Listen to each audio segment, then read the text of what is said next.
try to present by an interview or panel discussion some currently interesting hot topic.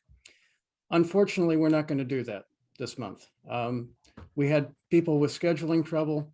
So instead, we have planned for the next 2 months some pretty interesting shows, one of which I think Will would especially appreciate, because next month we're going to focus on mycoremediation, or remediation with fungi.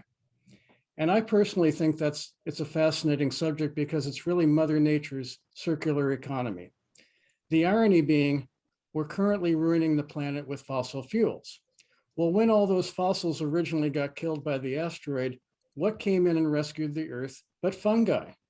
So why not let fungi rescue us again, in concert with a lot of things that have to do with soil health, sequestering carbon. Let Mother Earth do what she was trying to do. But we're going to talk about that in December. In January, we're going to talk about what I would call problem products. We're going to feature a plastics packaging manufacturer that claims to recover ocean plastic litter. And we're going to talk to a manufacturer of biochar. And not only are we going to let them tell us why their products are great and why the problems aren't there, but we're going to have trained interrogators on the call who are going to not let them get away with greenwashing. That's our January show. So we try to plan these long enough in advance so that we can line it up. Just was unsuccessful tonight. So after we talk about Will, which is going to be the main part of the show, I've invited Ruth Abbey, who's now on the call, to join me. And we're going to talk about, since it's the lead up to the next legislative session, we're going to talk about what can happen in 2022. What can we advocate for? What's on the horizon? Nick Free is on the call and is free to join in too. But first, we're going to talk about Will. And it's sad that we have to talk about him, and it's sad in the context. But the second thing that we always do on this monthly show is we have a reading from the oral histories that Dan Knapp and Urban Orr put together, that Susan Kinsella is the in charge of, and it's called the Recycling Archives. And it kind of needs a permanent corporeal home, but right now it exists in our hearts. And each month on this show, we have a reading from some recycling pioneer. And by coincidence, we had done one on Will in July, which he attended and which he asked questions about. And I give that background because it really underlines the importance of these oral histories, because the interview with Will, if we hadn't done it, some amazingly interesting things, would be lost. So we want to continue the Archives project, and we want to continue to highlight it each month on our show, which again is second Tuesday of every month, 5:30. Mark it as a regular recurring thing on your calendar. So tonight we're going to start with the Archives. And, I can see that a lot of people are here tonight for the first time, and probably mostly are here because of Will and not because of the ZWAC show. And that's great. I hope you all come back. But Will's the prompt. And I, like you, I knew Will for a long time. I admired his work from a distance. I never had the chance to work directly with him. So tonight, Leslie Lukács is kind enough to join us, and she's going to share some of her memories about Will. And she has a photo montage she's put together also. After that, we're going to have another reading, just like we did in July. We had a reading from Will's interview and his oral history. The last time we talked, the last time the excerpts had to do with the entrepreneurial spirit he brought to his enterprises. Tonight, we're going to focus on something else. And there's a lot of different things that we could focus on with his interviews. So after Leslie is done, we're going to have Susan do some readings, and then Ruth and I will talk about what's cool in 2022. So that's the agenda for tonight. John, excuse me, could we record Leslie's presentation now for other composters who we could show it to who can't be on this call? Absolutely. All of this is being recorded. Oh, okay. At some point, Bonnie's going to be the repository of it. And, I don't know what we're going to do, but the intention is not to record the social aspects and cocktail hour, but it is recorded anyway. So unfortunately, somebody's got to edit all this out. And right now that's being left to Bonnie until we can find somebody else to do it. So yes, it is being recorded. Thank you. I'm sure that, we can ask Bonnie to excerpt out what Leslie does and circulate it. So without further ado, Leslie, you want to take it over? Thank you very much, John and Dan and Susan, for inviting me to come tonight. I know we all have our own stories of our interactions with Will, and it's just a pleasure to be able to present my story in front of all my colleagues and mentors and people I really admire in the industry. So thank you for that. I did tell my board of directors about the passing of Will because most of them knew him. So I'm just going to read what I wrote them, and then I'm going to share a slide presentation. So with that, I'll start with, many of you have interacted with Will for decades and know the impact he had on our community. For those that don't know Will, he and Alan Siegel founded Sonoma Compost in 1985, which was sited at Central Landfill and closed in 2015. Will and Alan were visionary at the time when the benefits of composting were not fully understood. Will was a soil scientist and dedicated so much of his time pontificating compost benefits to healthy soils, employment opportunities, diversion from the landfill, soil water retention, local economic benefits, and eventually carbon sequestration. He shared his knowledge by volunteering countless hours at so many community events and also taught classes on composting and healthy soils at the Santa Rosa Junior College Schoen Farm location and at many other organizations. Will and I had a collaborative relationship and friendship which spanned over 2 decades, working on many initiatives together. Before my current position at the agency, we founded the Compost Coalition of Sonoma County after the closure of Sonoma Compost to organize community stakeholders on bringing composting back to Sonoma County. We had many speaking engagements throughout the community on these efforts. He supported my efforts in forming the Sonoma County Zero Waste Task Force in 2017 and the North Bay Zero Waste Symposium in 2018, and attended our monthly meetings, which still occur today. We formed, we formed the Compost Products Committee, which grew from our frustration of the greenwashing of compostable products, which were not accepted in 90% of commercial composting facilities throughout California. In my previous position, I worked at SCS Engineers, who was a subcontractor to the Renewable Sonoma proposal in response to the agency's organic processing RFP. A year or so after Renewable Sonoma was selected as the winner of the RFP process, I became executive director of the agency. We found ourselves on the opposite side of the negotiation table, but he 100% respected my new loyalty to Sonoma County's interests as we both were trying hard to bring composting back. This change never impacted our friendship as we were always able to keep the two separated. Our last collaboration started well before COVID, which grew from our frustration that the county was not placing enough emphasis on carbon sequestration through the utilization of compost as a climate initiative. So we formed another working group. From my dining room table, we identified those who should be included to elevate the importance of carbon sequestration in Sonoma County's climate action plan. This included the Regional Climate Protection Authority, the Resource Conservation Districts, Carbon Cycle Institute, Daily Acts, going on the will. That's kind of weird. Kevin Drew, and many others. Our CPA eventually revised their 2021 Sonoma Climate Mobilization Plan, and it put more emphasis on carbon sequestration. And the Resource Conservation Districts and the Carbon Cycle Institute now have numerous carbon sequestration projects throughout the county. I can't say these things happened because of Will and I, but I know that we elevated the importance by forming the working group. The above accomplishments are only what Will and I worked on together, as there are so many things that Will did beyond this. Will was active in the California Compost Coalition, U.S. Compost Council, the California Resource Recovery Association, NCRA, and the California Organics Recycling Council. He was valued, respected, and appreciated within all these organizations, and many of his colleagues consider him a friend. He was a dedicated partner and father. Even though I only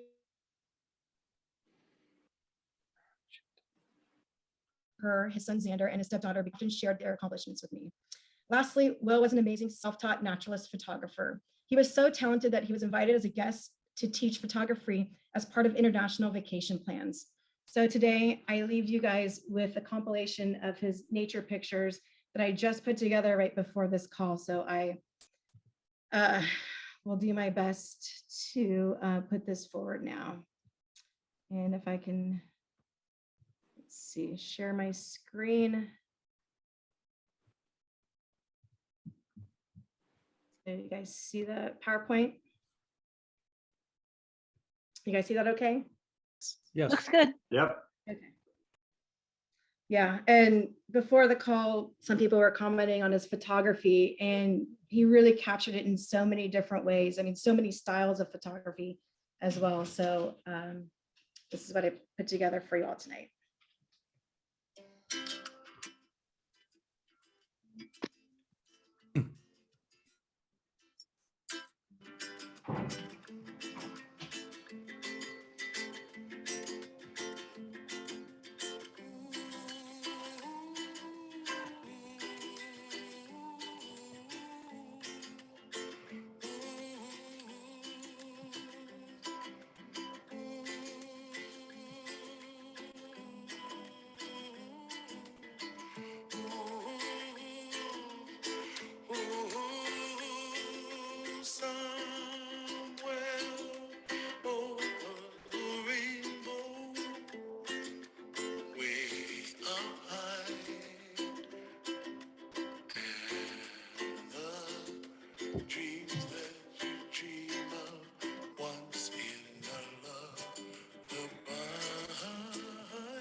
And there you go.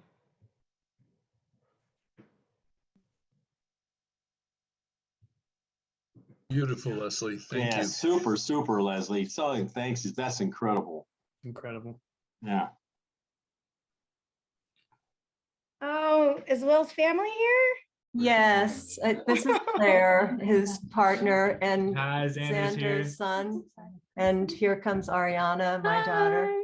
And Emily flew in, Emily, Xander's girlfriend, flew in from Boston, and Ryan, Ariana's boyfriend, was whole here. family. Yeah. All right.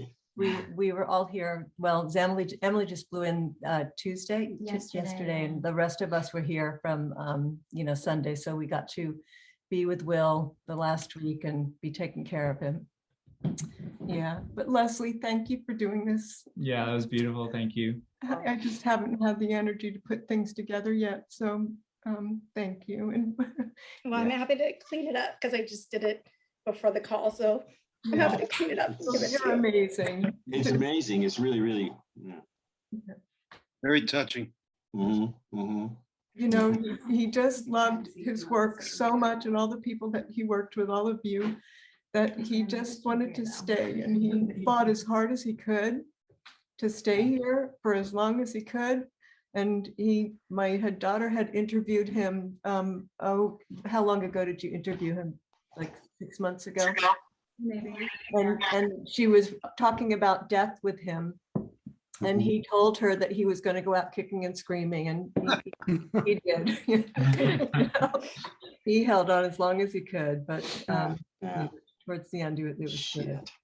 Yeah. Well, that was beautiful, Leslie. I'm going to turn it over to Susan now because I'm just too choked up watching it. But so Susan Kinsella is the director of our archives project, and she's going to read some excerpts from Will that are different from the ones that we read in July. So Susan. Thanks. Well, those were just spectacular photographs. Wow. When I interviewed Will 2.5 years ago in April 2019, that was the first time that I'd met him. I hadn't known of his work before that. We talked intensely for 3 hours, one of the longest interviews we've done in this whole project. And when I left, I felt absolutely awed. I felt that I had just met an amazingly magnificent, luminous, and even poetic spirit, and I became a big fan of Will's just from that interview. This past July, as John was saying, I read excerpts from that interview at that month's editions of the Zero Waste meeting, and Will was there too to continue the discussion. Those readings were about how Will created responsive compost markets, meeting individual customers' specific needs and using the idiosyncratic supply of materials that happened to come into his compost center. But tonight, what I want to read are excerpts from another part of his interview, or a number of parts of his interview that deeply moved me. He had talked through a number of technical explanations, and those are all terrific. And then he talked about how he feels about the earth and about how we can regenerate the soil. So here's what Will said about that in this interview. He answered a question that I asked him and said, one of the questions you're asking speaks to biodynamics. You ask, is what you do spiritual? And the answer is yes. I call biodynamic composting spiritual composting. The best explanation I can give for biodynamic composting is that it was developed after a terribly destructive conflict, World War I. Inventing biodynamics was in part a reaction to increased industrial production of nitrogen. In World War I, we started developing far more destructive bombs and ammunition. When you manufacture bombs, you need lots of nitrogen. So an industry grew up to produce that nitrogen in quantities for explosives. But when the war was over and the capacity to produce nitrogen was still there, well, you know, once you have the industrial capacity to produce nitrogen, you have to do something with it or stop producing it. So manufacturers found a great use for nitrogen as fertilizer in agriculture. And with that, calendarized farming started, and farming systems based on natural fertilizers and soil health started to decline. Now, calendarized farming started when manufacturers told farmers, hey, here's nitrogen. Apply this so many months after seeding and again before harvest. And then the advice became, spray your pesticide now because we're starting to develop chemical pesticides to go with the nitrogen fertilizer. And with that combination, based on a purely chemical approach to farming, farmers lost connection with the earth. Biodynamics was a reaction to this decline. It set itself in opposition. And what biodynamic composting did was to say, we biodynamics people are connected with the earth and we are farmers and gardeners. Biodynamics reduces waste by making the circular connection, by using everything a farm produces to feed the soil. Biodynamics is based in maintaining a closed system. Preparations are used close to where they originate. What we want to get to is what permaculture calls stacking functions. The simplistic view says, I have waste that's organic. The government wants me to divert this waste. I'll process it so it meets the requirements they specify. And after that, I'm going to see who wants to take that material. Now, I look at the problem in a very different way. How can I take this resource and enhance it to the maximum so that it actually meets the needs of the customer? How can I apply it in such a way that it doesn't do just one thing, waste diversion, for example, but many things simultaneously?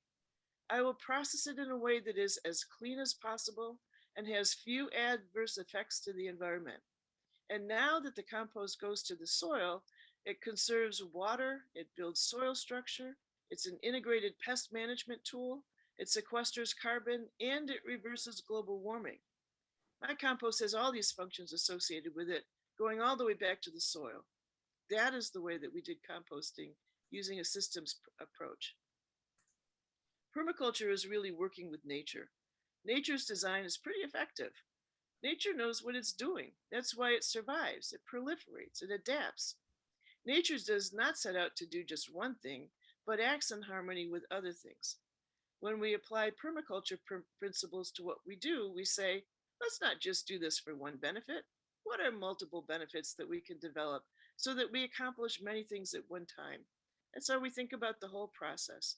When people come back for more of my compost, they go, Will, these plants grow despite me. I don't even need a green thumb. Whereas when they buy from other people, it goes like, well, yeah, I applied this compost, but the plant said, what are you trying to do to me? That's the difference. So I said to him, I've been reading articles recently talking about how for the Earth, our present era is just a transition that planet Earth is going through. The problem for us humans is not whether the Earth will survive it. It is more like, will we survive it? And Will says, oh yeah, I absolutely am aligned with that idea. The Earth will do probably better without us. Our design ideas are not as brilliant as the Earth as a unit has designed for itself, because it will restore itself. It will shift populations. We humans are the ones who are upsetting the cart right now. At one of the conferences I spoke at, I brought up soil health. It's a very popular concept right now. Soil health is in government's budgets, and that's a new development in the last couple of years. But to me, you have to take that one step further. If we believe in soil health, then we need to see ourselves as soil healers. If you become a soil healer, you do not bring to the soil material that does not nourish the earth. With so much damage already done, you have to bring something to the soil that heals it. So you cannot say, oh, well, I'm just going to grind this material and do a direct land application and stack it 6 feet deep in an orchard that might catch on fire, but so be it. That's not soil health and soil healer principle. We have to accept that we are on the path to major climate change. My position is, no, let's look first at what we can do to restore the health of what we had. Since we've been working the earth, we've been tilling the soil, and what was the effect? We deplete organic matter out of the soil to the point that where that soil is no longer productive, and then we move on to the next property, extractive agriculture, right? And we just deplete and deplete. We leave depletion behind us. We've done the same with our forests. We've done the same with mismanaging our oceans. We need to restore the ocean kelp forests, the land forests that we've cut down, the organic material in the soil that has all gone up into the atmosphere. If we make a concerted effort, we can even go beyond what we had, because we have the capability to bring more organic matter back into the soil than was there even when the Europeans got here. Under good management, we can turn the clock back on atmospheric carbon. It's not really about saving the earth. The earth will live on. But if our species wants to continue living here, that's what we need to do. I talk to people here in Sonoma County by doing soil health and compost workshops with them. I work a lot with Rescape, where we talk to landscapers in the whole Bay Area. And what's really interesting is that when I spent a half day with them, they walked away from a feeling of despair. When they arrived, their mood was like, we're all going down the drain here really fast. But I've seen many of them leave with a feeling of hope. It's like, wow, we can actually turn this around. And to me, that is the reward. Is money the reward? Nah, I mean, yeah, I need to make a living, I need to have income, but to help people have hope about what they can do, that is the reward that I seek more than income. That's where it's at. I said to him, we talked about the earth as a spiritual kind of aliveness. I'm wondering whether you have any spiritual kinds of feelings for yourself. And Will said, I do. I feel connected. I think that the things I come up with, the products that I produce, are happening because they talk to me. Of course, here he starts laughing. It's like the material wants to go in that direction, and I listen. I follow what intuitively I feel is correct.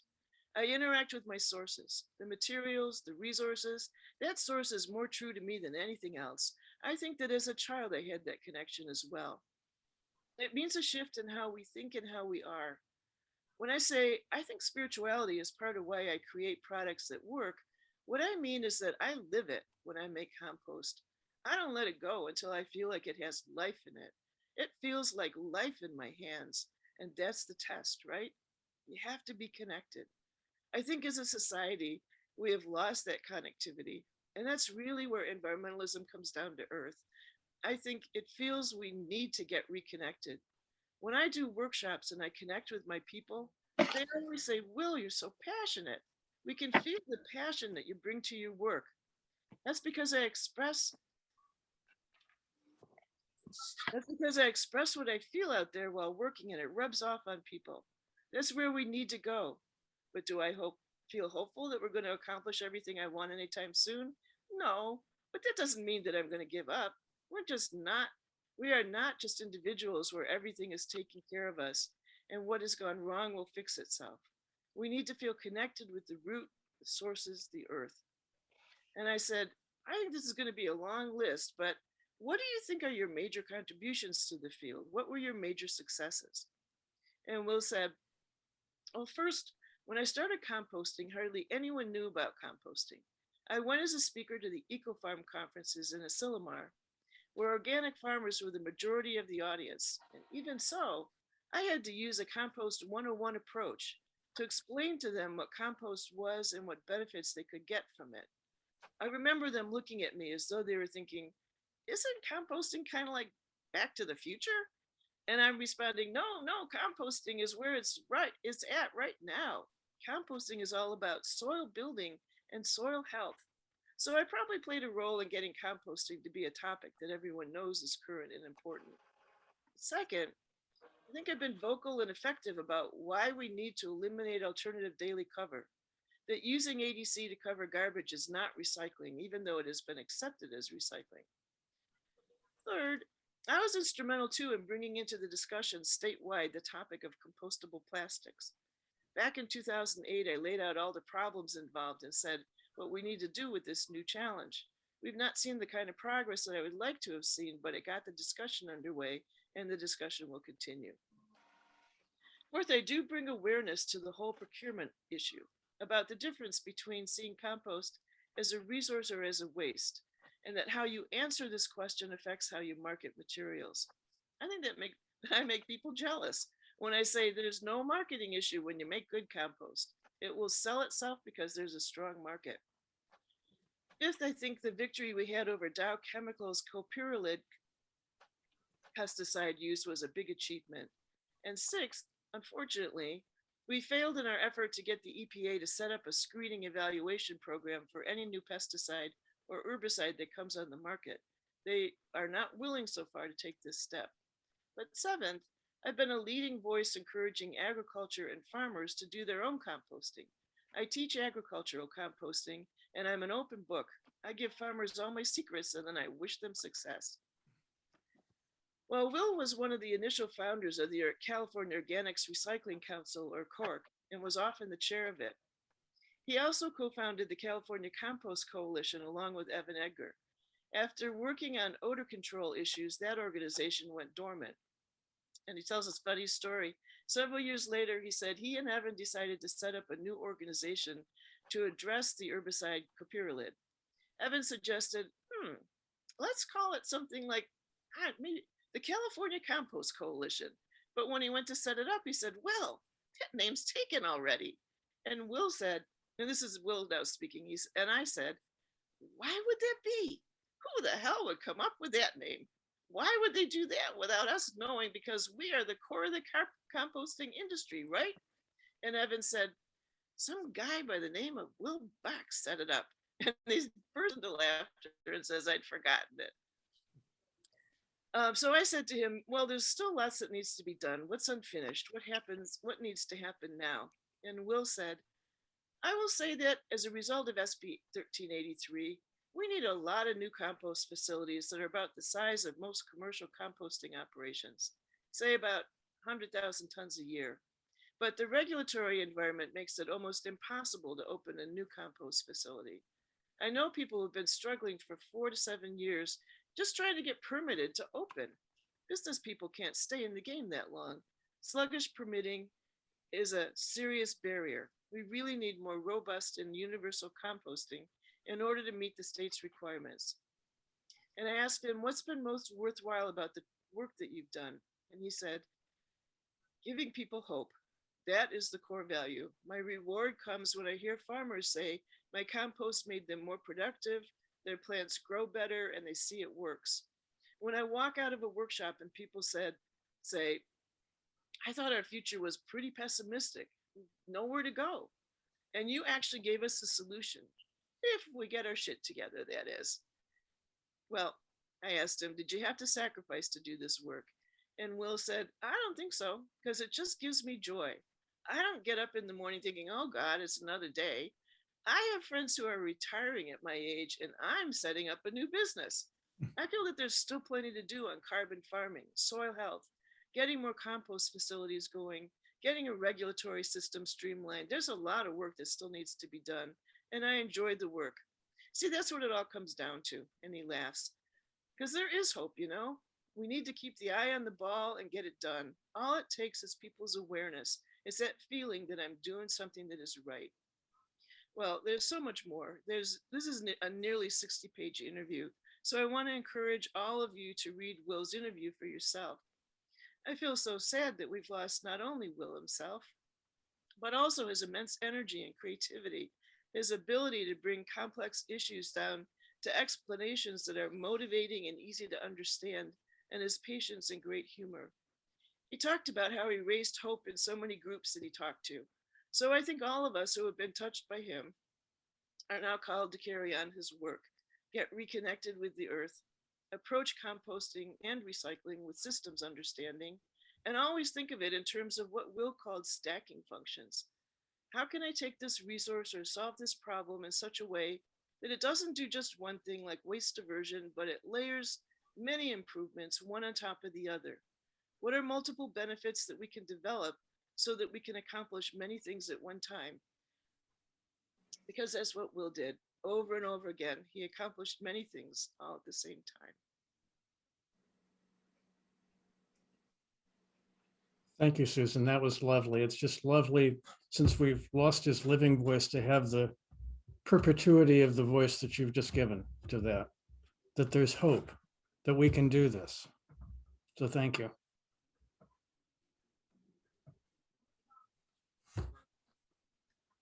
Thank you. Thanks to Will. Is there anything else anybody wants to say about Will before we move to our next phase? Kevin? Hey, Susan, is that, did you record that interview or what is it? Yeah. Not video, the other way.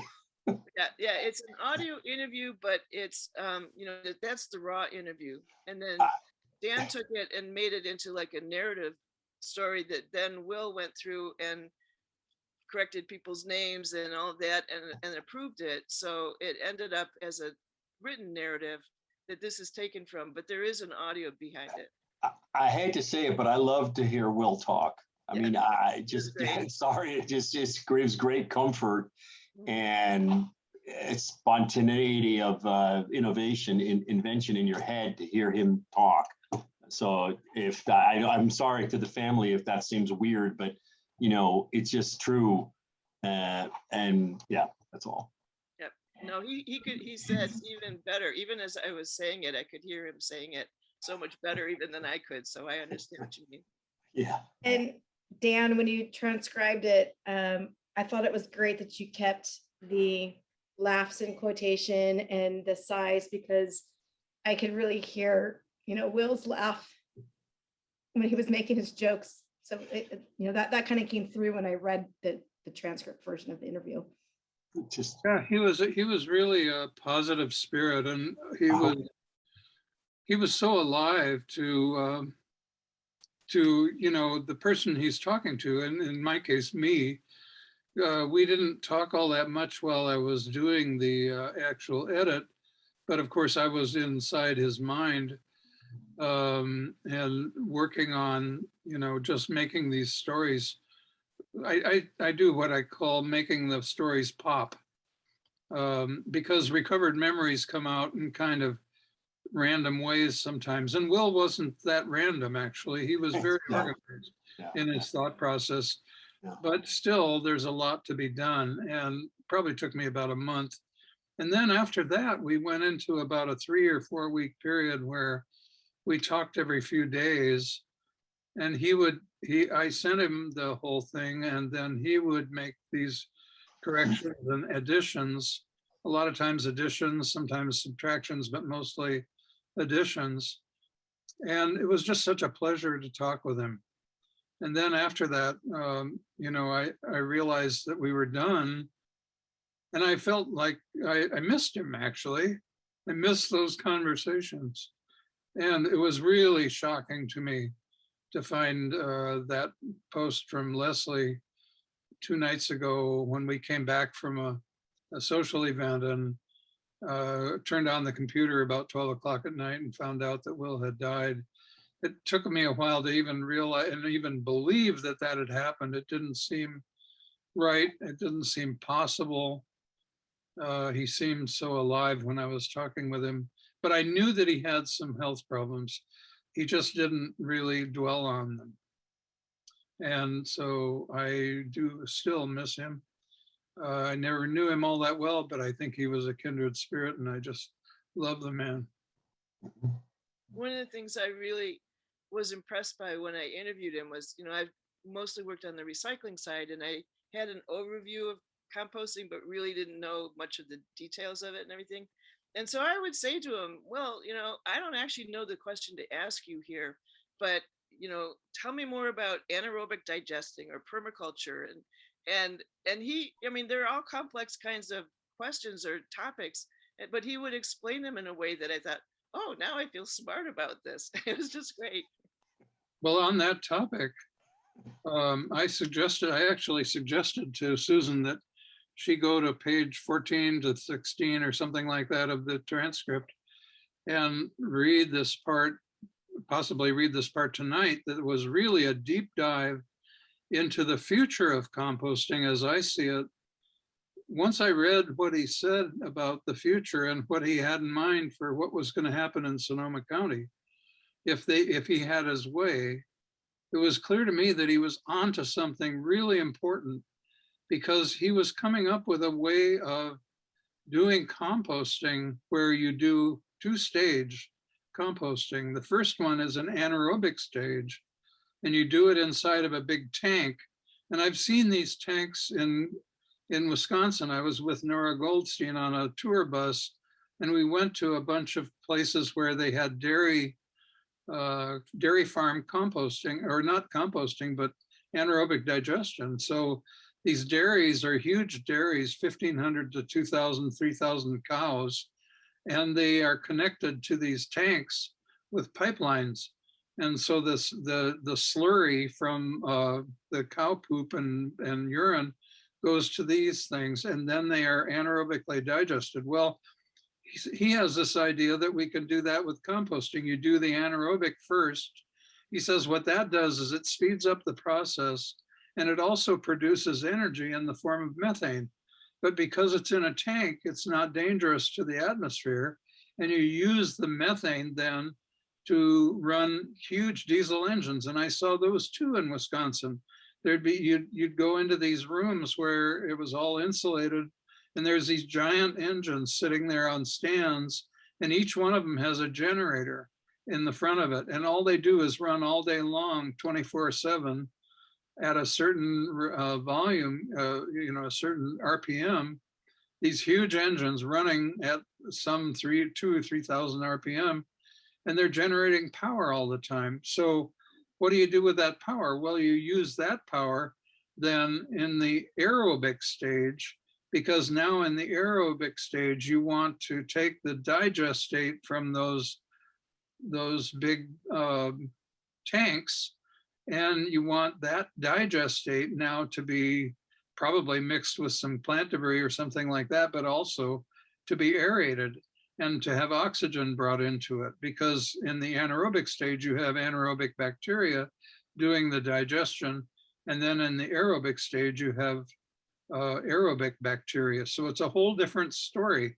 And at that point, you end up with a compost that's ready for using in agriculture. Before that, the digestate, he said, is not really suitable for agriculture because it isn't really ready to be used, and it could be toxic to plants. But by the time you end up composting it, it's not. And so this strikes me as a way of actually making it go faster, but also making it go in a way that doesn't use so much energy, because you get rid of all the turning machines and all the, a whole lot of the diesel activity that he was involved with windrow composting just goes away. And you don't need so much space either. So in urban areas, that's a pretty key thing. So he was on to something really, really revolutionary. And if you want to read it, we're going to have one of the things we're really trying to do now is make these interviews available through a website, and we'll have them on there, and we want people to read them. They are incredibly valuable stories. Yeah, and I'm glad that you explained that, Dan, because as you had suggested, I started out with that as I was putting this reading together, but then it was just going to make it go so long, because I really wanted to get in also the whole philosophy that he had. I'm glad you did what you did. Totally glad. Yeah, the spiritual side of it. Yeah. And that question into those interviews, and the answers are just amazing. Yeah. But I'm glad you got in the science side of it too. Thanks. Yeah, I'm really pleased with what you did, Susan. It was a wonderful read. Probably, once again, you've outdone your last one slightly. You're your own best competition, and you're winning. That sounds good. Yeah. I just wanted to make a comment on this, Dan's last few ideas that he threw out, and that is reading these stories, Will, and many of us, you get the sense that the comradeship is around how people in a certain generation reacted to the challenge of waste. And it's a fascinating story. We've accomplished a great deal. We have a long way to go if we ever get there.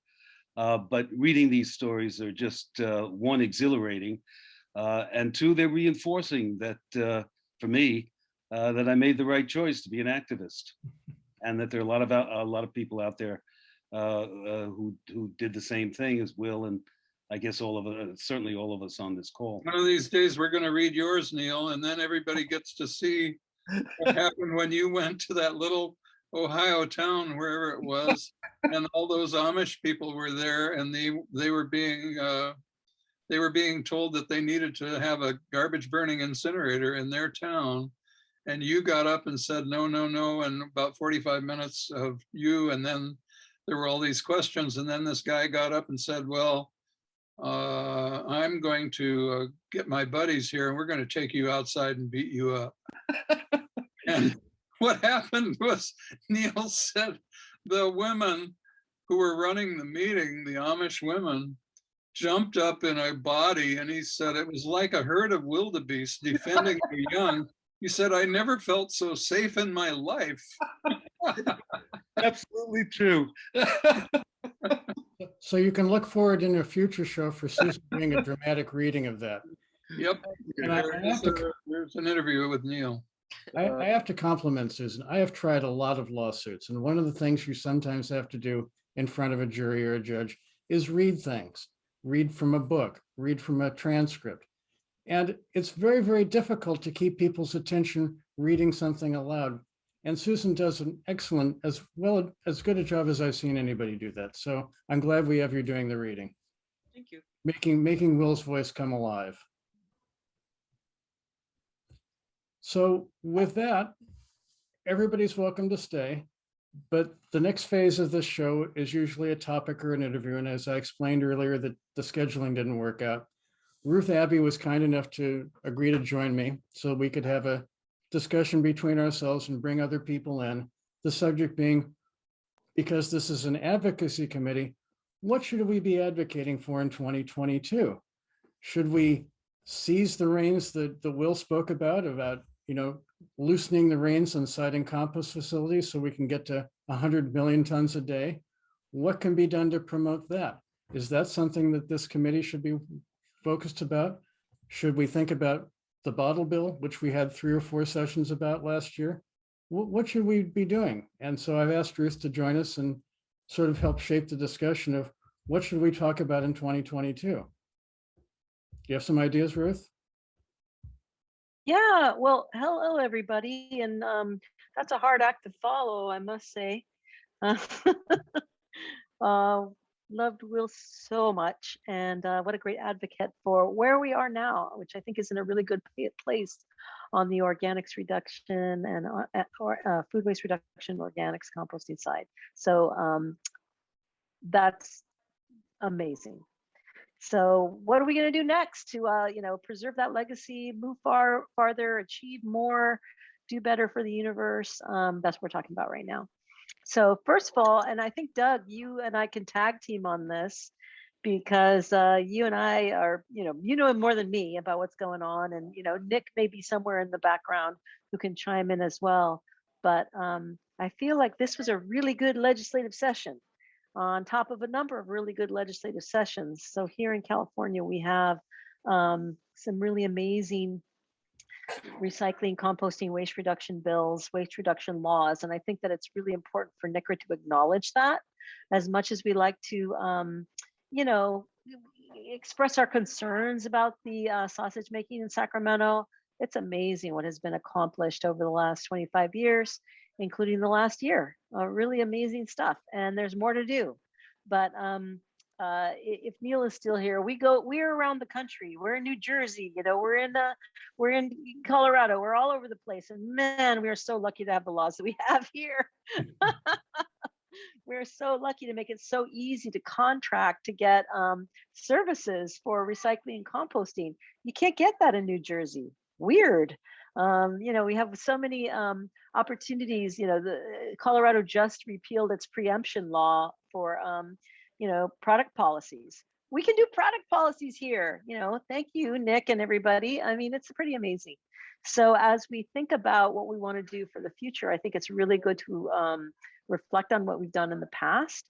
And then I would like to talk a little bit about, since this is Northern California Recycling Association, and we have invested in the lobbying organization, the Clean Seas Coalition lobbying organization. I think it's really good to acknowledge that we have a hand, we have a role, we have at least we have a view into the world of legislation and how it all works.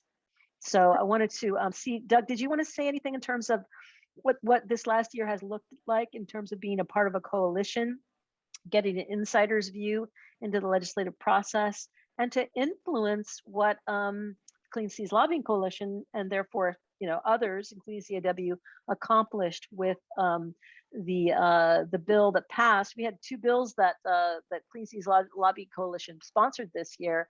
One was the unnecessary food accessories on request, AB 1276, but the other one, which was really a NCRA idea, was AB 962, which was to introduce reusables back into the bottle bill. Of course, we couldn't do it without CAW and the rest of the lobbyists in Sacramento, but because of the nexus and the opportunity through the Clean Seas Lobbying Coalition that NCRA has invested in, we were able to get that bill passed. Woohoo! So a little bit of increment of moving forward on reusables. Did you want to say anything else about that, Doug? Well, this is our 3rd year being part of the Clean Seas Lobby Coalition. NCRA joined a couple of years ago, and it's actually made my life easier because going through Cal Recycles, typically just this past March, he came out with 88 bills of interest to Cal Recycle, priority bills.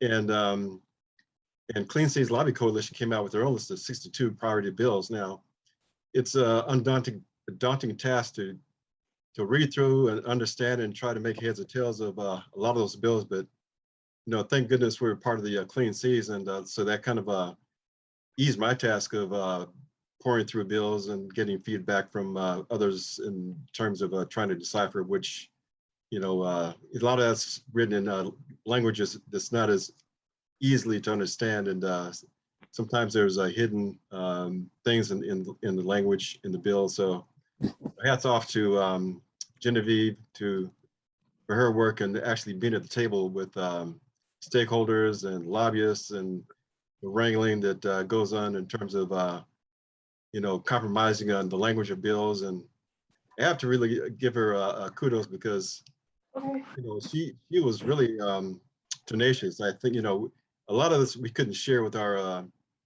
membership, but just between our among ourselves. She did a lot. She was at the table doing a lot of work that we couldn't do in Sacramento, and she has contacts, and so I'm pleased with our being part of that organization. And that refillables bill was an idea that came from NCRA. So because we are one of 11 organizations that participate in the Clean Seas Lobbying Coalition, we all have a say in what the coalition works on. And so because it's Clean Seas, and we entered it because it was, they were working on plastic spills and other things. But because it's Clean Seas, they're particularly, or I should say, we are particularly interested in waste reduction and reuse, being the top of the hierarchy, being really things that we want to support and accomplish in our circular economy, zero waste world. We really want to focus on those reduction and reuse opportunities. And this bill with introducing refillables back into the bottle bill, I don't know that anybody knew it back in 87 or whenever, 89, when we passed the bottle bill, that we would have contributed to the destruction of the reusable bottle market, but it did. And now there's an opportunity to introduce that back. And in the state of Oregon, they have introduced refillables back into their bottle bill. And so we have an opportunity to really grow that part. So that's something that I think we really need to congratulate NCRA for, as being a part of the coalition that brought that idea forward. In terms of what we need to concentrate on next year, it's got to be the plastics initiative, right? So you probably are all aware that we do have an initiative on the state ballot in November 2022, which is one of the fundamental things that it does, the state legislature will never be able to do, is a plastic tax. We have a plastic tax on the ballot in 2022. If it passes, something like a penny an item will go into a fund that will pay for any number of circular economy, zero waste opportunities, including redesign, waste reduction, environmental education, anything. And so, so that plastic tax initiative is on the ballot. There is some interest on the part of the legislature. Senator Allen, who sponsored Senate Bill 54, which we were really behind, last legislative session, but didn't get out the final day of the session, was about kind of reforming our attitude towards plastics and all single-use items. So that SB 54, if you all recall, specifically was about new requirements around single-use items, and it was based in large part on the European Union legislation, which significantly is regulating plastics and single-use items.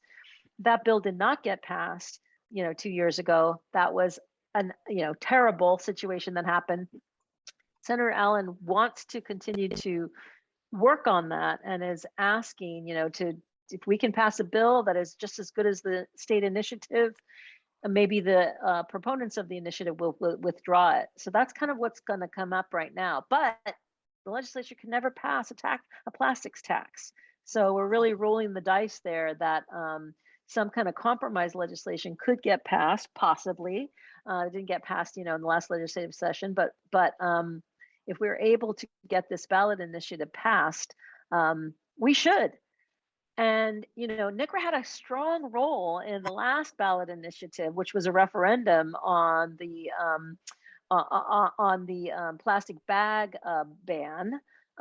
You know, who could ever, regret NCRA's, video on that. So I think there's this huge opportunity for NCRA, both in terms of our advocacy work, our dialing and smiling and calling constituents and just reminding, legislators that we really want to, have this happen, making, I think NCRA played a role in getting that referendum defeated. And I think that NCRA can play a role in getting this plastic tax passed. So I'm a big advocate for not compromising through the sausage making of the legislature this year and going ahead and getting that plastic tax passed. And then, it will change the dynamic. It'll change the world in terms of how we think about single-use items, including plastics. And I think that's something that NCRA as an advocacy organization can really be working on this next year. Can I pause for a minute and see if anybody besides Doug and me want to have something to say? I think you were raising your hand there, Neil. Oops, muted. I've unmuted. Okay. Well, thanks so much, Ruth, for that summary. Very encouraging. Refillables, compost, taxing plastic. That's a great ambition. And of course, I'll follow and support.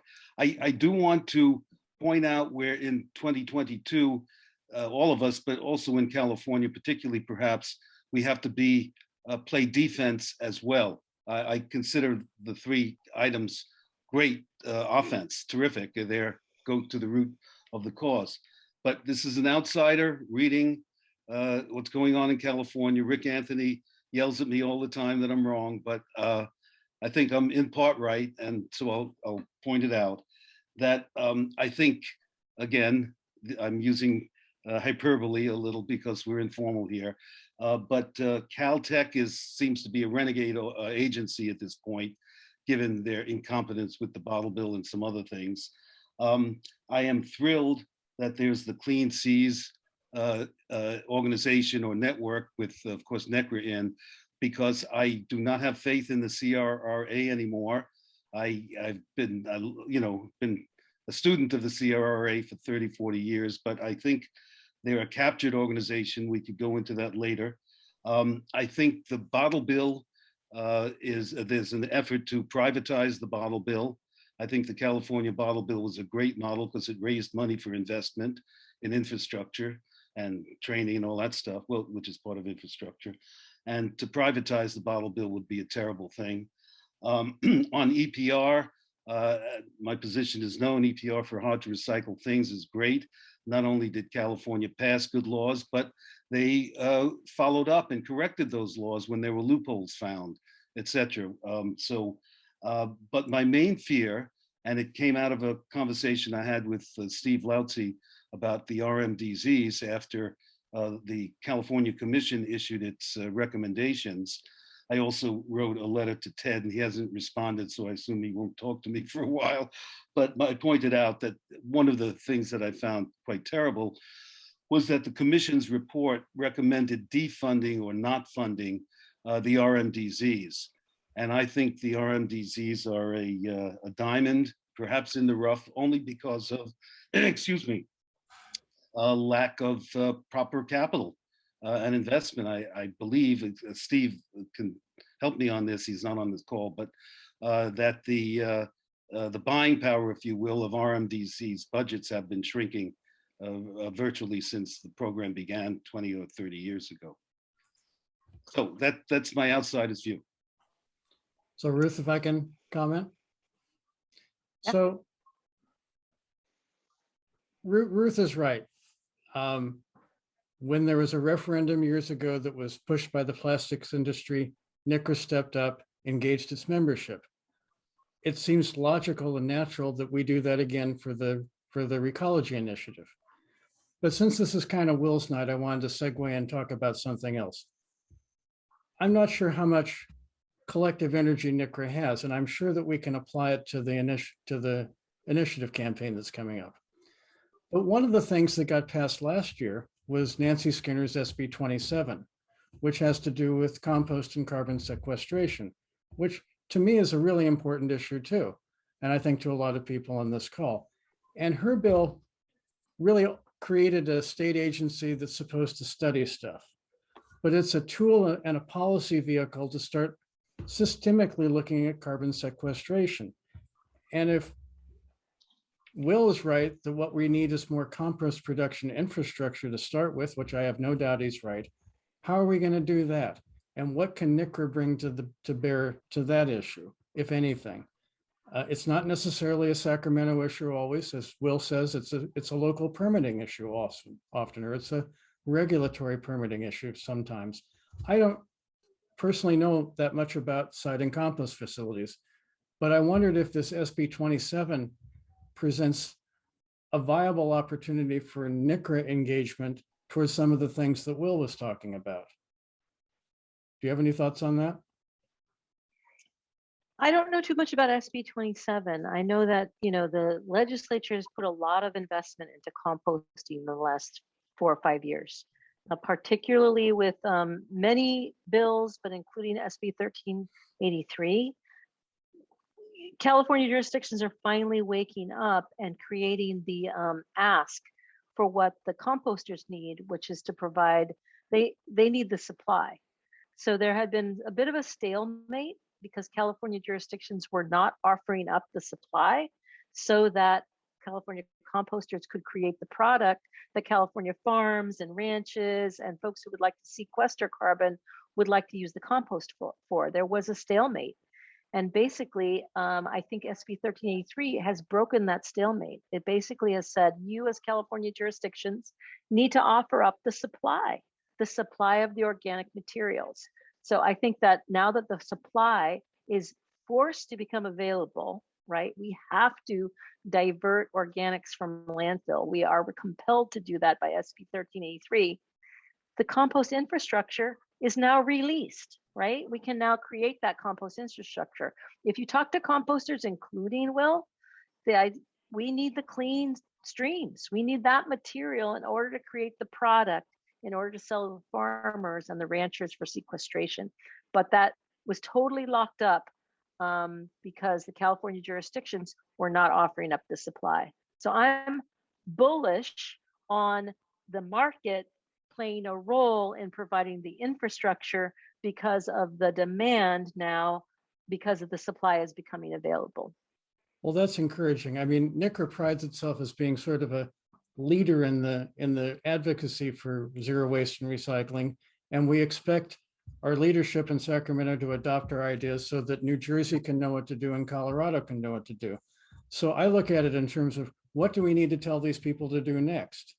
And one thing California has that I learned about, only 2 or 3 years ago, we have a special district infrastructure called the resource conservation districts, which each county has, that's supposed to enable the transference from the composters to the farms.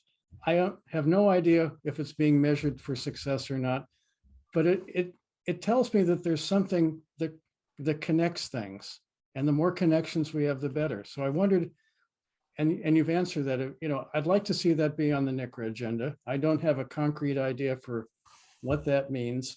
And I know that we're going to be distracted by the plastics in the initiative, but we need to keep looking at new things, especially in to give Will his voice, I think.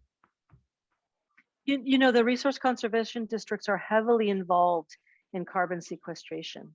So you could invite, the Alameda County Resource Conservation District or anybody else to come and talk about what they're already doing. And they are working with farmers and ranchers to make that connection. So I think we can be pretty bullish on that opportunity. And so I would ask from NCRA's perspective, and Kevin's here, he knows everything about everything having to do with carbon sequestration. We lost Calla, but she could have weighed in and told us exactly what's going on. with regards to the resource conservation and the natural working lands group that she manages at the state. But I mean, I think we, because of Will, because of Calla, because of Kevin, because of NCRA and CAW and everybody else, we are in the best place that we could ever be with regards to carbon sequestration and compost generation. Did you want to weigh in on that, Kevin? I mean, are you bullish as well? Yeah, thank you. I am a little bit, actually, there's some strange, the weirdest thing happened this fucking weekend. I just put in the chat the SB 27 ledge info analysis, the most recent one. I don't know it. I haven't looked at it, John, to your point. But Ruth, to your point, what's happening is that, I mean, even with the loss of Will and the compost facility he was running called West Marin Compost, which was on the west, out by Rancho Nicasio, down the street from where we'll be drinking later this weekend to celebrate Will, maybe Saturday noon. I haven't got a confirmation of that, but that's looking good.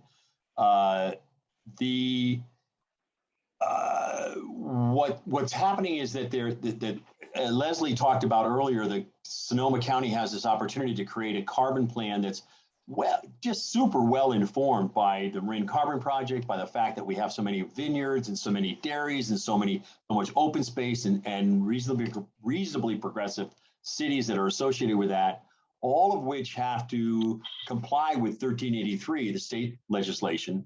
But we're in a better position because we have a good mix of farmlands and these industrial applications that could use it, that we can build a model theoretically, and not so much theoretically, it's begun to be built operationally simply because it's the right thing to do. Albert Strauss has been doing it for 2 decades.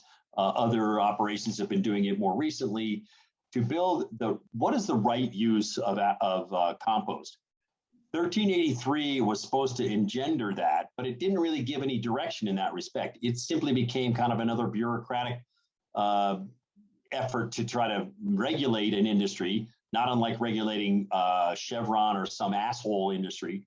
And instead, what would get us, and this is I think we have an advocate in Jared at the head of Cal EPA to grab a hold of this, as we can show him an example of how you could take carbon sequestration, weave it into a cities and a county's requirements under 1383, but also weave it in under the RCDs that Ruth was mentioning and others have mentioned, the actual professionals who know about their soil situation, their agricultural situation, and as well the Farm Bureau and other folks, other different interest groups within a given county to create what is actually the highest and best use. That's what we're all going for. And, Dan, you taught me this 30 years ago that, that's what you're really trying to get at.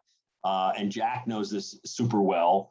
That is something that we have an opportunity to create in Sonoma County. And I live in Sonoma County, and I'm quasi-retired, trying to get off this CRV thing that I'm doing. But when I do, I want to get into this organics piece much more diligently.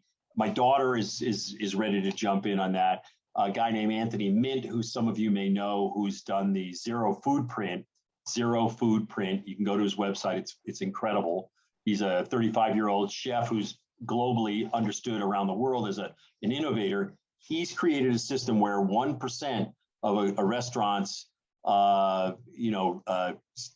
ticket, and it can be voluntary, it doesn't have to be everybody who goes to the restaurant, is created a fund where he's facilitating this connection between the composters, the cities that are creating the organics, and the farms that could use it. And he's weaving those together in a very fascinating fashion that is very effective. And in Sonoma County, he's gone from restaurants to include vineyards, dairies, hotels, basically everything that makes Sonoma County notable in anybody's mind, which are agricultural in nature, it connected to your willingness to give a tiny portion of your expending. People from San Francisco come here and blow thousands of dollars on bullshit. That you could fund West Marin Compost, where Will was, for instance, or a visionary use of the material from the cities using their procurement requirement under 1383 to actually get at a giant sucking sound, which is the soil absorbing carbon. And this is, I mean, I think we're really in reach of that, and that Will was this close to it. Leslie's there to help move it over the finish line.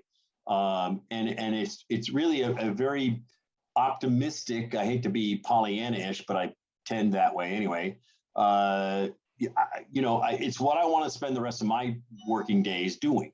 And I think that we're that close to a model in San Mateo, Sonoma, that is really can help 1383 instead of being a bureaucratic check the box kind of situation for the 50 other counties in California. An actual, here's what you should be doing, because this is the way to get you where you want to go in terms of 1383, but it also accomplishes your climate goals. It saves you money. It closes your landfill. It absorbs various other things that you're otherwise avoiding. Absorbing water, most of all, for Christ's sakes. I mean, for God's sake, San Francisco, California needs water for crying out loud. Will you send us some from the East Coast? And then we need to have a giant reservoir under the ground instead of one above the ground like Pat Brown built.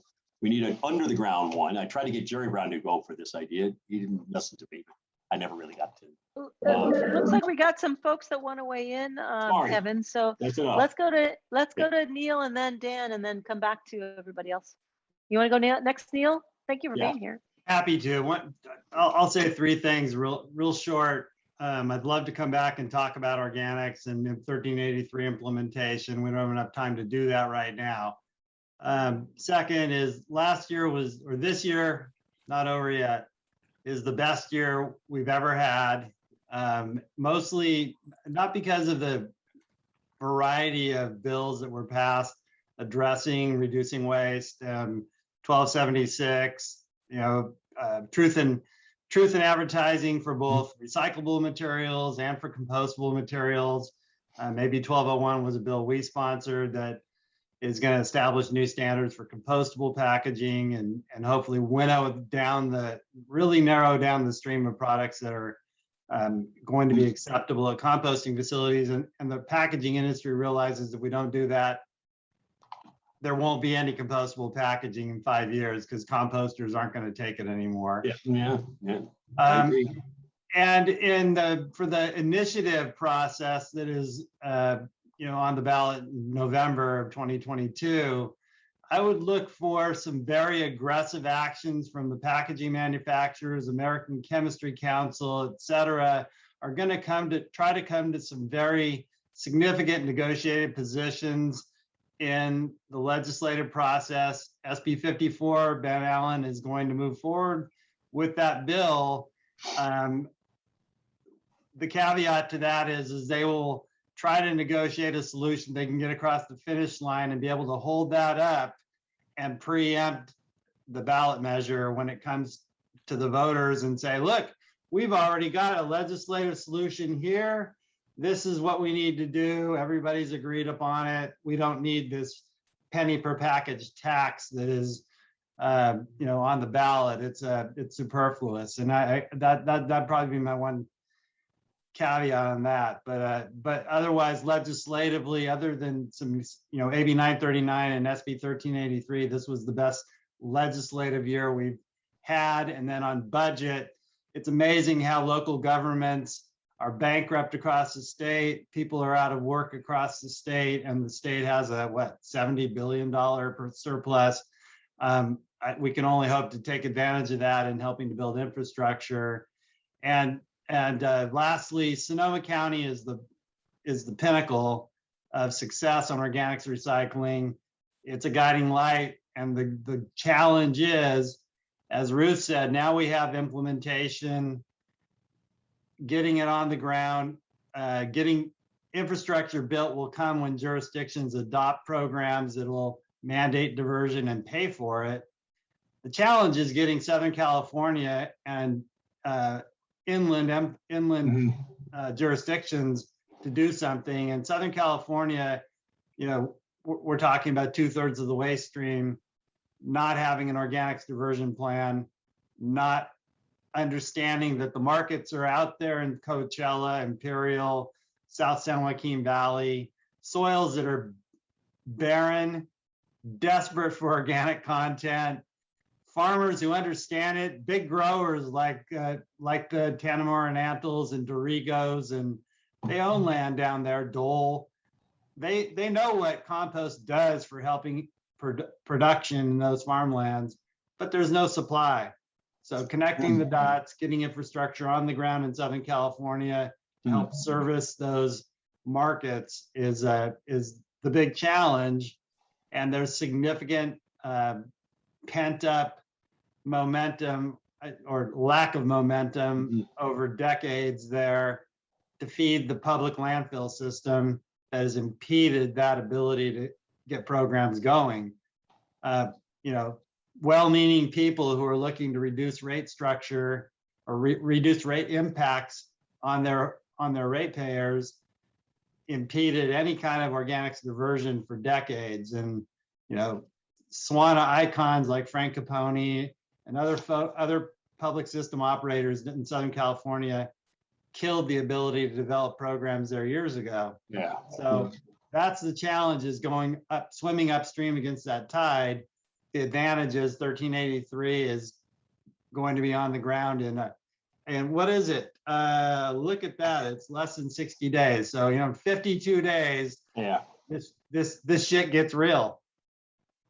And that's our hope, is to, see it play out, see Cal Recycle start to enforce. And, once jurisdictions are paying for it, programs will come, markets are out there, we can make it happen, but getting the quality of material diverted that we need for composters to be able to sell it to agriculture, because agriculture is the balance. That's the market that we have to hit that. Agriculture is under tremendous pressure from the buyers. So Walmart, Target, you name the restaurant, you name the grocery chain, are all putting pressure on growers to have high production standards, limit risk. We can't have another Wendy's drive-through customer dying from salmonella poisoning. Their insurance companies, their lawyers have told them that that's the new standard, and it's causing already in Salinas Valley growers to not purchase compost that includes food waste in it, because there is the potential for pathogen from the small amount of meat and dairy that might be in that compost mix. And Leafy Green Marketing Agreement is actively working now on revisions to their pathogen standards to move what has been the accepted standard in E. coli of 1,000 MPN per gram to 100, so an order of magnitude lower. And so bridging that gap, getting the market acceptability for the product is the new challenge, but it keeps me going. Hey, let's hear from Dan. Hey, Dan. Thank you. Hi. This is my first meeting with you folks, although I know many of you for a long time. For example, Dan Knapp helped me set up a recycling program when we were both in Eugene, Oregon, back in the late 70s and early 80s. In the 30s. Yeah, seems like that. And of course, I know many of you as well. For those of you that don't know me, I am a Sonoma County resident as of 6 years ago, but I was a San Diego person for many years between my time at Oregon. So I just wanted to back up what Kevin was saying, that I think, the circular economy is really two circular economies. And that is, the bioresources and the georesources. And the contamination of the bio with the geo and the water environment is the biggest problem. And how composters as well as recyclers, well, we need to work together to reinforce the development of recycling markets, whether they're for recycled materials, plastics and metals is not a problem, but wood is a problem. And as Neil Edgar has published a lot on the Woodageddon problem, and we have that problem here in Sonoma County as well, and much of North Bay. So managing the fuel, managing the soil, managing the water, and co-managing all of it is part of what I think the recycling industry can and should do, which is a lot of you have been promoting that your whole careers. So I just wanted to raise my hand as executive director of the Association of Compost Producers, which is the USCC state chapter. I kind of consider ourselves a sister association to CCC, co-founded by Will, but run by Neil. And, they've always had the position in Sacramento. We're looking at how best the composters can work with jurisdictions to develop robust local economies and a robust local environment, and basically a new culture that I think Will stood for and was really a leader in that. So I just want to say that as a citizen and as a professional in the industry, I want to work with you guys as well as many others, because I've been working with with a number of other groups at the local level, and we can use that as an example. I'm working very intensely still with San Diego and the composters down there, both municipal, agricultural, and independents. So there's a lot of work to do, but I think the connections is what I would like to continue to promote with you folks. So thank you for inviting me. Leslie invited me, actually. I didn't know about this meeting. Well, I hope you join us Awesome. again. Yeah. John, Thank you. I'd like to say one thing too. And this is a whole different topic, but it's kind of related to everything we've been talking about. This year, Mary Lou and I decided to sell a house that we've owned up in Oregon for over 40 years, actually close to 50. I bought it when I was a grad student at the University of Oregon. And so we drove up I-5. What a change has happened along the way. And I'm not talking just about the orchards and the trees everywhere now, where it used to be other things. But also, it used to be that as you went up there, you'd start getting into a pall of smoke. And the smoke was coming from things that we called wigwams. They were great big steel things that were about 40 feet tall and maybe 30 feet across at the base, made out of steel, usually very rusty looking. Yeah. Kind of a webby like steel thing at the very top, because what they were used for was burning wood. Sawdust. So the wood was coming from all sorts of sources, but primarily from forestry practices. And I'm not sure how it all got there, but you'd see these about every 5 or 10 miles as you went up. And they'd be at night, you'd go by and you'd see sparks coming out of them, and there'd be smoke coming out of them and all that. And it was just a normal part of going north to Oregon, which we did about every year. Well, this time we went up, and what I saw different was no more wigwams at all. I don't think I might have seen one.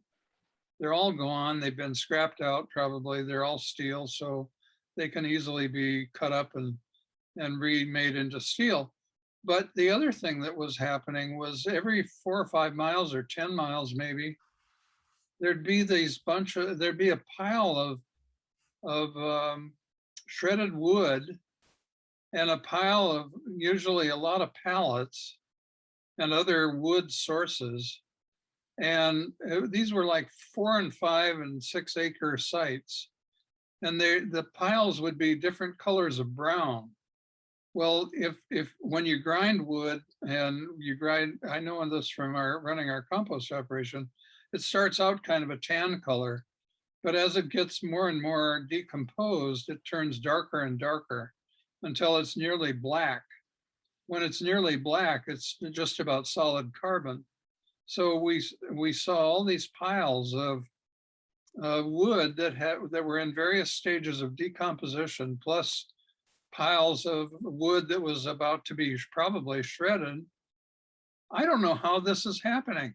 I'd bet you that a lot of this stuff is just people saying, well, I can buy myself a tub grinder or some damn thing, and make a little money by making this stuff go away.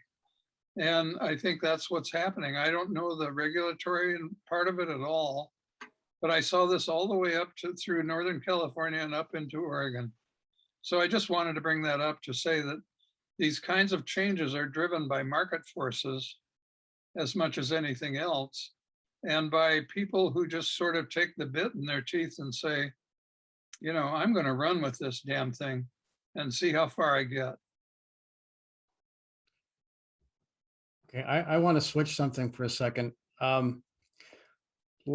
This past year, we spent 3 different sessions of this group talking about the bottle bill in Sacramento.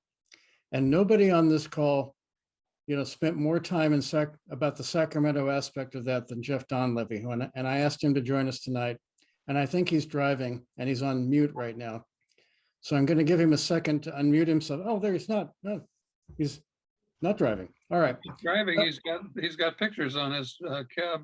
Right. I was hoping Jeff would tell us from his point of view, what is on the horizon for next year with the bottle bill? And is there any hope of getting some more money to the redemption centers which sorely need it? Thank you. With 2022 session, there's 2 bills that I believe are still active. Senate Bill 38 by Senator Wachowski and Assembly Bill 1454.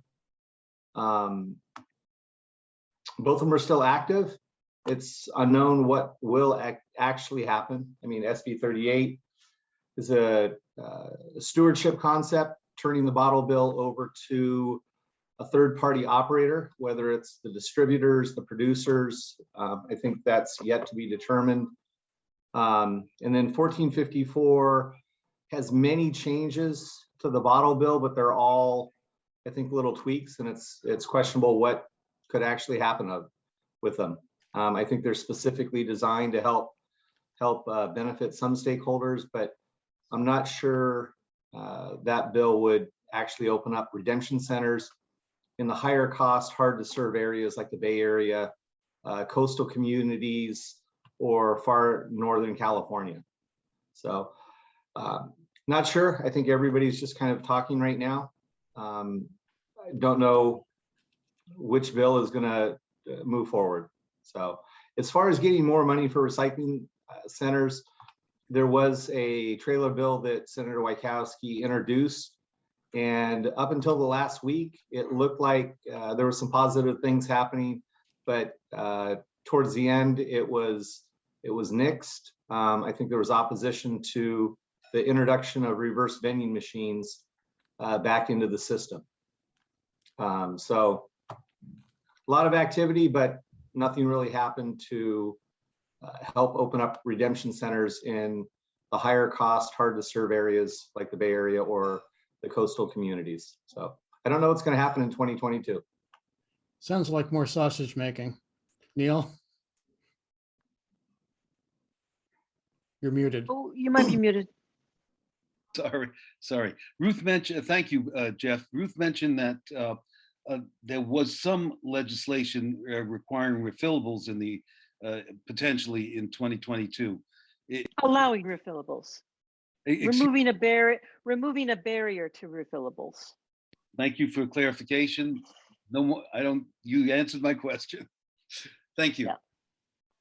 And I think that I wanted to point out to all compost lovers here that if we, both the plastics initiative and bottle bill reform will help to keep the compost cleaner. If we get those single-use plastics out of the compost, that's a good thing. So I think everyone, in honor of Will and his legacy, I think, plastics and bottle bill are also in league with improving our ability to market and sell compost. So I think we got to do that.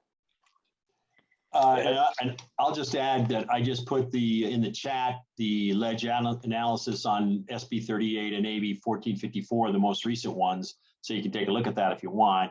And I'll also fall on my own sword that myself, Jack Macy, and Alexa Kelty, who were the prime movers in the adoption of compostable plastics, because we needed it in our system in San Francisco 10 years ago or 15 years ago. So we went out and carried a lot of water for compost plastics. We're up at Recology's Blossom Valley North, or Bevon, and there was a shitload of it there, and there's nothing they can do to get it out. And we're ready to reverse course on that. I don't want to sell Jack and Alexa down the road before we're ready, but I think we're ready to say this shit doesn't work, and we need to get it out because it make the compost much better if that plastic and the other plastics weren't in there. So it's kind of an evolution of. We were leading edge at the time. We thought that stuff could be made to dissolve. It doesn't seem to be. And, we haven't put the nails in the coffin yet, but it's the darn thing's heading for the grave. Got one foot on the banana peel, the other on the grave. That's as my dad used to say. Well, as we move forward into 2022, we will, on this show, try to highlight some of these cool things that come up and issues that come up. And we're gonna talk about fungi. We're going to talk about ocean plastic. I'm sure we'll talk about the bottle bill again, although some of us are a little exhausted by it. Is there anything else in 2022 people want to talk about? The Giants.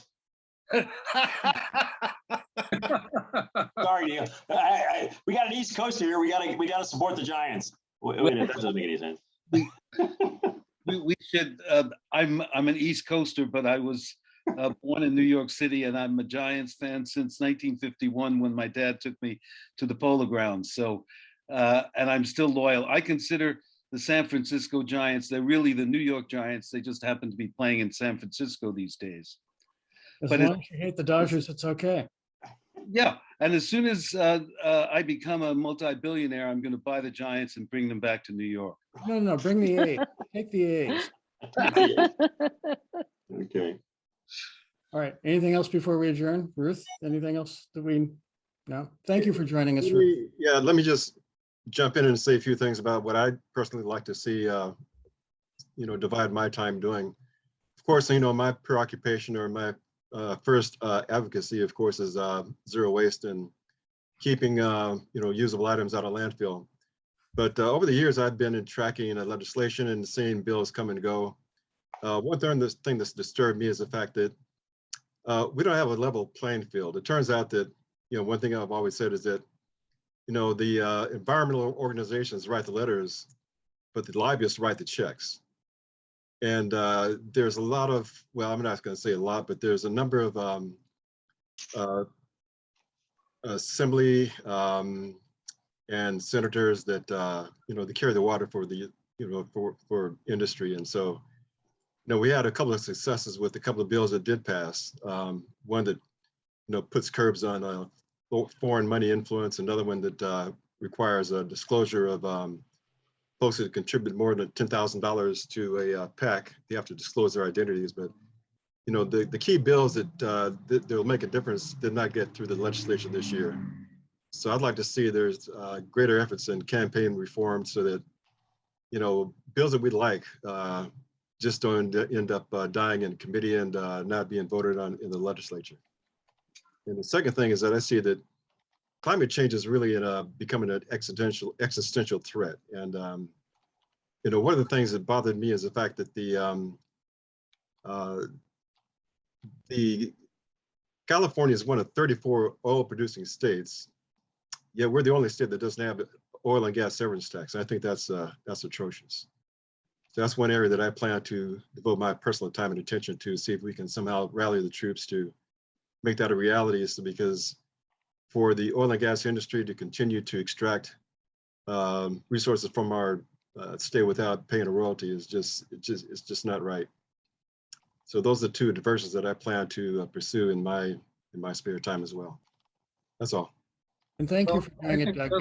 I think, Doug, that you're doing really wonderful work in that regard, and that you're expanding the boundaries of what we think about normally when we think about recycling. We tend to get kind of caught up in our little silos, and we don't even know that we're in a silo until somebody like you comes along and says, hey, you're in a silo. There's this other thing going on that affects everything you do. And I'd like to work on that. So thank you very much, Doug. Good, glad to hear it. I was going to say the same thing. You've really expanded some of the things that Nick was advocated for, and it makes a lot of sense. So I appreciate it too. Appreciate it. All right. John, I just put in the chat, noon on Saturday at Rancho Nicasio, celebration of Will's life with John Wick and Calla and a few others. We'll get whoever can, anybody who wants to come on, you know. Good. So- Free local, is there free local wine? There's free local beer. Okay. Thanks, Kevin. All right. Have a great time, guys. Yeah. So thanks everybody for joining us. Second Tuesday of every month, 5 o'clock for cocktails. Write it on your calendar. We'll see you next month. Nice Thank you. job. Thanks, Thanks, John. thanks, John. Yeah. John. Cheers to Will. Thanks, Dan, too. Well. And here's to Oh, Will, you're welcome. yeah, for sure.